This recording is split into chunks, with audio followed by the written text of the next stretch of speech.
아주 큰 꿈을 가지고 있었습니다. 저희들도 큰 꿈을 가지죠. 그런데 문제는 너무 많은 꿈을 가지고 있습니다. 너무 다양하고 나이가 들고 또 상황이 변할 때마다 우리의 꿈은 또 변합니다. 물론 그것이 당연할 수 있습니다. 내 신앙이 아주 작을 때는 그에 맞는 꿈을 꿀 수 있고, 또 내 신앙이 아주 성장하고 성숙해지면 또 그에 맞는 꿈을 꾸는 것은 당연합니다. 이제 그 문제는 내가 꾸고 있는 그 큰 꿈이 하나님의 꿈일 거다라고 착각하며 살아가는 신앙, 이것은 굉장히 우리들에게 위험할 수 있다는 것입니다. 제자들은 예수님을 지난 3년 동안 죽은 자를 살리시고 태어날 때부터 병든 자들, 아무도 고칠 수 없는 질병을 가진 자들을 고치는 장면을 보았습니다. 모두가 굶주릴 때 배부르게 하시는 것도 보았고, 소외된 자들이 있을 때 그들에게 용기를 주고 소망을 주어서 세상에 나가 살게 하는 장면도 보았습니다. 많은 사람들이 왕 중의 왕이라고 환호하고 또 환영하고 그들을 따르는 모습도 보았습니다. 많은 사람들에게 존경받고 인정받으며 또 선망의 대상이 되는 이 예수님의 제자라는 이 사실은 내가 특정 대상이 된 듯한 착각을 부리기에 충분했습니다. 앞전에 말씀드린 파노플리 효과처럼 내가 그와 동일시 되는 것이요, 예수님과 동등해진 것처럼 본인들도 대단한 어떠한 특정 대상이 되었더라고 느꼈을 것입니다. 예수님은 자신들의 욕망과 꿈을 이루어 줄 수 있는 유일한 분이고 또 특별한 사람이었습니다. 바보가 아닌 이상은 예수님을 배반하거나 예수님을 버릴 그런 제자는 아무도 없었습니다. 왜냐하면 자기들이 원하고 자기들의 욕망과 자기들의 꿈을 이루어 줄 수 있는 유일한 분이 내 앞에 있는데 그분을 우리 스스로가 버릴 이유는 전혀 없었던 것이죠. 그런데 이 시점에 주님께서는 너희가 다 나를 버리리라, 오늘 나를 부인할 것이다, 저 먼 몇 년 뒤가 아니라 오늘 너가 나를 부인할 것이다 라고 충격적인 예언을 합니다. 제자들에겐 굉장히 황당하고 충격적이었습니다. 27절 말씀에 보면 예수께서 제자들에게 이르시되 너희가 다 나를 버리리라, 여기서 버리리라 라고 번역된 말씀은 이 올무란 의미입니다. 그래서 사람을 걸려 넘어지게 하다 또는 범죄하도록 꾀다라는 의미로 확장됩니다. 너희가 걸려 넘어질 것이라는 의미인데, 그렇다면 제자들이 걸려서 넘어지게 만드는 요인이 무엇입니까? 그것은 앞에 있는 말씀 나를 이란 이 단어를 볼 때에 이 단어는 NMO이라고 그래서 나로 인해서, 나 때문에 라고 이렇게 번역됩니다. 그래서 원어적으로 이것을 의미를 파악해 보면 제자들이 걸려 넘어지게 되는 그 원인이 예수님 자신에 있음을 강조하고 제자들이 예수로 인해서 걸려 넘어진다라는 의미입니다. 예수님께서는 나를 따르는 너희가 오히려 예수님 자신으로 인해서 나 때문에, 나로 인해서 너희들이 걸려서 넘어질 것이다 라고 예언하는 겁니다. 내 꿈을 이룰 수 있는 유일한 분이고 우리가 기대하고 소망하고 있는, 미래에 기대하고 있는 그 모든 것을 이룰 것이다 라고 기대에 차 있고 그 한 분이 있다면 바로 당신입니다 라고 하는 그 시점인데, 오히려 예수님께서는 너희들이 생각하고 있는 그 생각이 착각이라는 것이죠.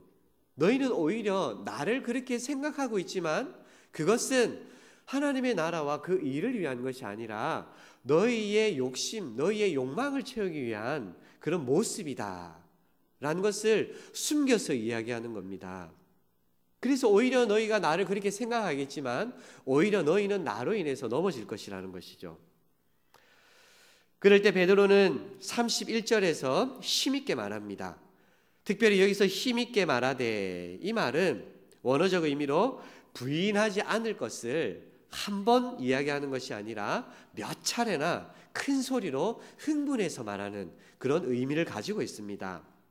그래서 이 베드로의 이 마음을 100% 표현을 할 수 없겠지만 그 이야기를 듣고 얼굴이 상기가 되고 굉장히 흥분합니다. 베드로는 무슨 말씀입니까?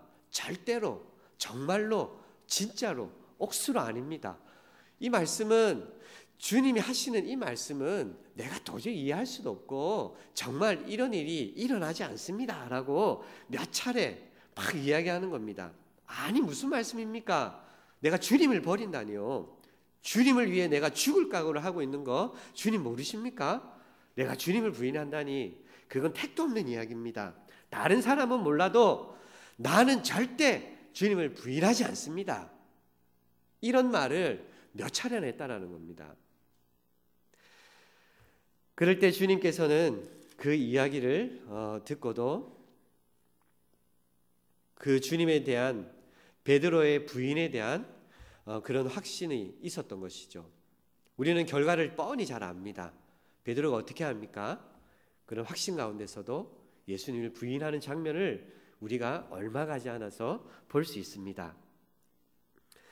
예수님과 같이 특정 대상이 된 것 같지만 우리는 언제나 넘어질 수 있는 연약한 존재인 것을 베드로는 간과하고 있었던 것입니다. 하늘 보좌를 버리고 낮아져서 이 땅에 오신 예수님의 꿈과 세상의 영광 버리지 못하고 높아지려고 하는 제자들의 꿈은 달랐습니다. 그들은 예수님을 지난 3년 동안 따라다니면서 예수님 그분이 보통 인간과 다른 신적인 존재라는 그런 사실, 이스라엘을 로마의 압제로부터 해방시켜 줄 수 있는 분이라고 철저하게 믿었습니다. 또 그렇게 할 수 있는 분이었습니다. 하지만 예수님은 제자들의 그런 기대와 달리 어떤 모습이었습니까? 겟세마네 동산에서 군병들에게 저항 한번 하지 못하고 무기력하게 체포되고 맙니다. 더욱이 27절 중반에는 스가랴 13장 7절 말씀을 인용하면서 하나님께서 이 목자로 비유된 예수님을 죽음에 이르도록 때릴 것이며 그 결과 예수님의 양인 이 제자들이 사방으로 뿔뿔이 흩어질 것이라고 예언하고 있습니다. 예수님의 아버지 되시는 하나님께서 예수님을 때린다. 누군가를 통해서 때리게 하신다. 그런데 저항 한번 하지 못하고 그대로 다 맞고 계신다. 도살장에 끌려가는 어린 양처럼 군병들에게 저항 한번 하지 못하고 체포되어서 끌려가신다. 침뱉음 당하고 옷벗음 당하는 수모와 모욕 속에서도 아무 말 하지 못하고 그냥 무능력하게 끌려가는 겁니다. 제자들은 너무 혼란스러웠겠죠. 이런 예수님이 아닌데 예수님이 이랬단 말인가? 예수님이 이 정도밖에 안 됐단 말인가? 예수님이 예언한 것처럼 그런 예수님의 모습 속에 예수님으로 인해서 그들이 넘어지는 장면을 우리는 볼 수 있습니다. 예수님의 무능력해 보이는 이런 모습이 제자들로 하여금 시험에 빠지게 하고 주님에 대한 신뢰를 저버리도록 한 것입니다. 이런 의미에서 제자들은 예수로 말미암아 걸려 넘어지게 될 것이라고 예수님은 예언한 것입니다. 그러면 이 시대 살아가는 우리는 어떻습니까? 내 뜻대로 어떠한 것들이 이루어지지 않고 있을 때, 고난과 시련이 찾아올 때, 긴급히 어떠한 것이 필요한데 침묵하고 계시는 주님을 바라볼 때, 우리 또한 예수님이 무능력한 존재로 우리가 바라보거나 착각하고 있지 않습니까? 누군가는 그렇게 얘기하겠죠. 베드로처럼 주님의 꿈을 이루는 일이니 내가 주님 말씀하실 때까지 인내하고 기다리겠습니다. 난 절대 주님 부인하지 않겠습니다. 하지만 그 기간이 길어지고 응답이 없는 시간들이 찾아오고 그 시련과 고통이 날로 더해질 때 우리는 넘어지는 연약한 우리의 모습을 바라보게 됩니다. 주님이 나의 사랑이고 나의 꿈이라고 한다면 나의 큰 꿈을 이루기 위해 우리는 주님을 이용하고 있는 것이죠. 하나님의 꿈을 이루고 있다면 그 기간의 문제가 아니라 내 앞에 상황이 문제가 아니라 내가 겪고 있는 당장의 고통이 문제가 아니라 하나님의 일이고 하나님의 꿈이니 하나님께서 말씀하실 때까지, 하나님께서 그 일을 이루실 때까지 기다리는 것은 당연한 것이고, 기다릴 수 있는 것 또한 우리가 해야 될 본분이란 것입니다. 그러지 못하고 하나님을 의심이 생기고 하나님을 원망하는 마음이 생긴다면, 주님이 내 사랑이요 내 꿈이라고 고백했던 것은 사실이 아니라 나의 큰 꿈을 이루기 위한, 나의 정욕을 채우기 위한 주님을 이용하고 있었던 것입니다. 지난 한 주간의 삶을 한번 돌아볼까요? 주님께 하루를 온전히 드린 날이 언제입니까? 나의 시간을 다른 사람 섬기는데 사용한 적이 언제입니까? 나와 가족이 아니라 다른 사람을 위해 성실하게 기도한 적이 언제입니까? 옆 사람에게 당신 언제입니까? 라고 물어보고 싶지만 그렇게 하지 않겠습니다. 이렇게 우리가 살지 못했다면 과연 우리는 누구의 꿈을 이루며 살아가고 있습니까? 정말 하나님 나라를 위한 더 나은 선택이 있음에도 불구하고 내가 가지고 싶은 것, 내가 정말 좋아하는 것, 온통 나를 위한 삶이라면 우리는 분명히 주님의 꿈을 이루는 삶이 아니라 나의 꿈을 이루고 있는 삶을 살고 있는 것입니다. 알 수 없는 길이라 할지라도 주님이 그 일을 하라 하시면 하려야 될 우리가, 불확실한 길을 가라고 할 때 우리가 기꺼이 그 길을 걸어가야 될 우리가 머뭇거리고 지체하고 있다면 하나님의 꿈을 이루기 위해 살고 있다고 우리는 장담할 수 있습니까? 주님의 꿈을 이루기 위해 최선을 다하는 이런 모습, 우리의 모든 것을 포기하고 겸손히 주님의 뜻을 수용하는 모습이 진정한 하나님의 꿈을 이루는 모습입니다. 주님께서는 우리들에게 기도 중에 이렇게 물을 수 있습니다. 지금 너가 꾸고 있는 그 꿈, 내 꿈 아니야. 그러면 우리는 베드로처럼 무슨 말씀하십니까? 나는 지금 주님의 꿈을 꾸고 있고 주님의 꿈을 이루기 위해서 최선을 다하고 있는데요. 내 꿈이 주님의 꿈인 것처럼 힘주어 말하지만 그 한 사람이, 베드로와 같이 부인할 수 있는 그 한 사람이 나일 수 있다라는 그 사실에 우리는 항상 경각심을 가지고 주님의 질문에 대답할 수 있는 삶을 살기를 바랍니다. 그러면 예수님의 꿈은 어떤 것이었습니까? 예수님의 꿈은 장황하지 않습니다. 예수님의 꿈은 수많은 꿈이 있거나 많은 꿈이 없습니다. 예수님은 하나님이 원하시는 오직 한 꿈만이 있습니다. 그것도 예수님은 자신의 꿈이 아니라 아버지의 꿈을 자기의 꿈으로 가지고 있는 유일하신 분입니다. 요한복음 6장 38절에서 40절 말씀 우리 한번 읽어보겠습니다. 내가 하늘에서 내려온 것은 내 뜻을 행하려 함이 아니요 나를 보내신 이의 뜻을 행하려 함이니라. 나를 보내신 이의 뜻은 내게 주신 자 중에 내가 하나도 잃어버리지 아니하고 마지막 날에 다시 살리는 이것이니라. 내 아버지의 뜻은 아들을 보고 믿는 자마다 영생을 얻는 이것이니 마지막 날에 내가 이를 다시 살리리라 하시니라. 여기서 뜻을 꿈으로 바꾸어서 제가 한 번 더 읽어드리겠습니다.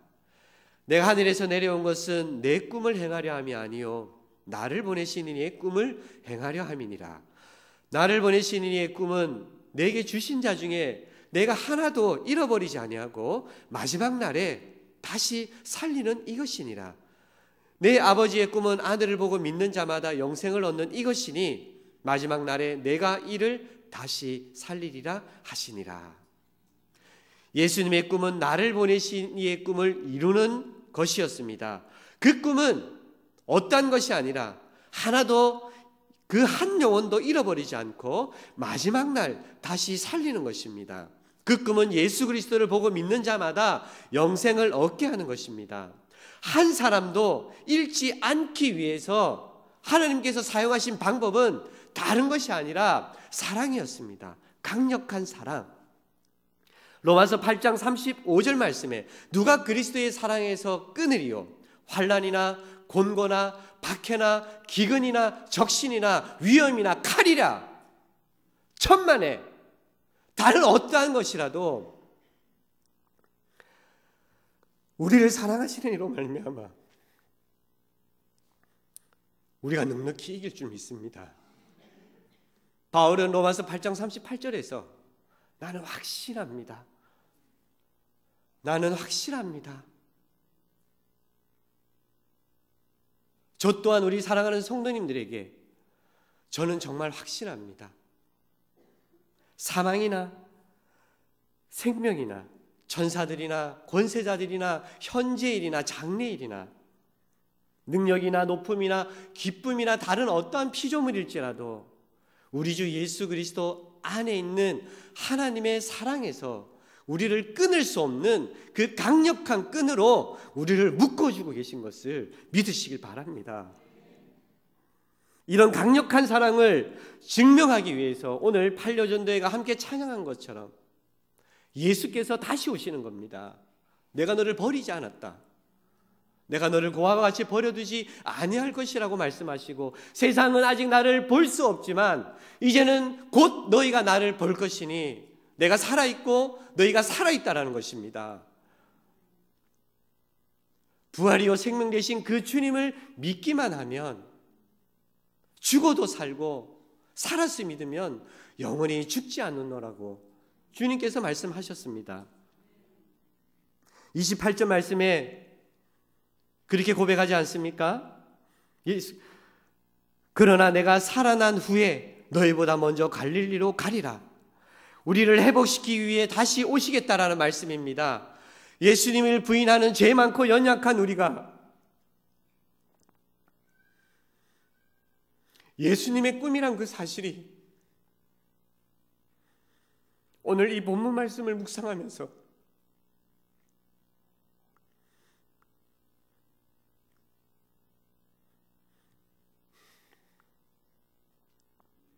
너무나 죄송했습니다. 나의 꿈은 주님이 아니었을 수도 있는데 목사라고 하지만 세상을 어두운 것을 보고 불의를 보면서도 묵인하며 그렇게 살고 있는 예수님을 부인하는 죄 많고 연약한 제가 예수님의 꿈이고 나를 다시 살리기 위해 이 땅에 오신다는 그 사실이 너무나 죄송했습니다.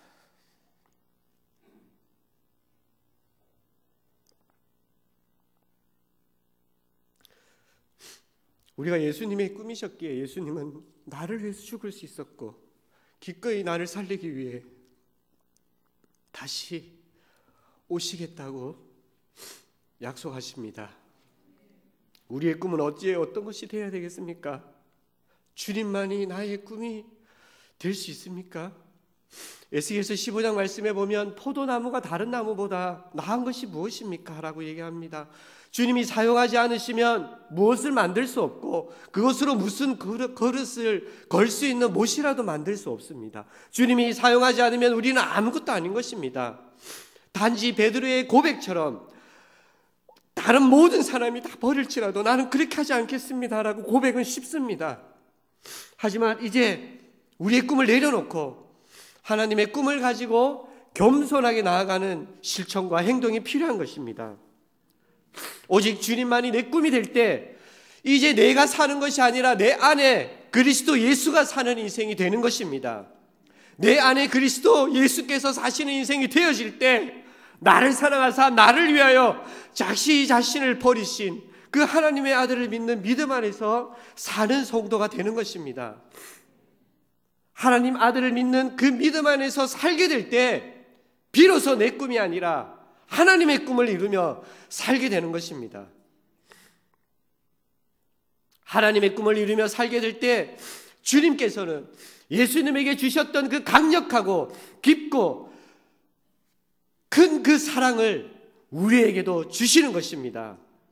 강력한 사랑은 하나님의 꿈을 이루기 위해 나의 생명조차 귀한 것으로 여기지 않는 담대한 믿음을 허락하시는 것입니다. 사도행전 20장 24절의 바울의 고백처럼 내가 달려갈 길과 주 예수께 받은 사명 곧 하나님 은혜의 복음을 증언하는 일을 마치려 하면은 나의 생명조차 조금도 귀한 것으로 여기지 아니하노라. 어떻게 바울이 이런 고백 속에 이렇게 살 수 있었습니까?